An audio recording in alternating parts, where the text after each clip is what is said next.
Isang mapagpala at magandang oras sa mga all. Pansamantalang papalit sa 8 Showtime ang programa ni Luis Manzano na It's Your Lucky Day. Yan ang mga yung mga professional na mga nagpapatawa.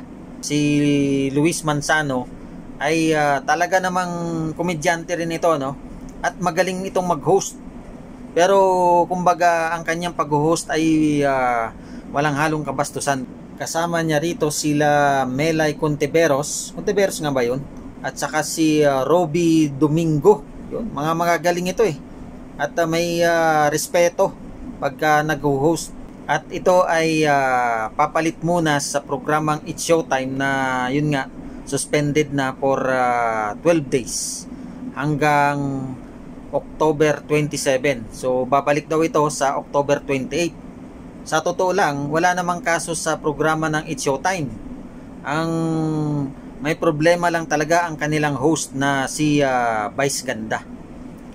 Ang iba namang host sa It's Showtime ay okay naman.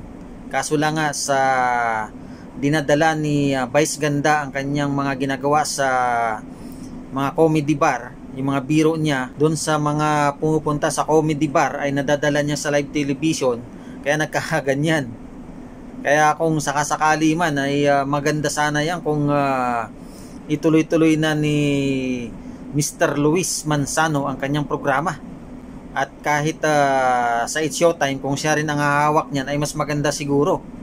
'Di ba? Mas lalong tatangkilikin ng mga kababayan natin ang programang ito, no? It's Showtime.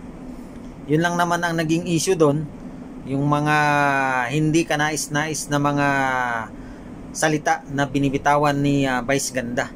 At yung mga aksyon nila, no, na hindi dapat makikita ng mga kabataan dahil live television nga ito. Kasi halos ng mga biro at mga aksyon at mga pagkaarte ni Vice Ganda ay naaayon dun sa mga comedy bar na panggabi, di ba?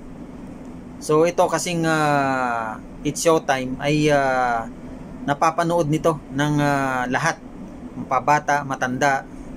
Kaya dapat nilang ingatan ito, no? Sana nga sa pagbabalik nito, kung siya pa rin ang magiging host, ay ayusin na nila para namang marami ang masisiyahan. Kaya kay Sir Luis Manzano, good luck sa kanyang pansamantalang palit sa It's Showtime. Ayan po ang balita ngayon sa It's Showtime na papalitan pansamantala ng It's Your Lucky Day ni Luis Manzano. Maraming salamat muli sa inyong panunod. Pagpalain nawang bawat isa. God bless everyone.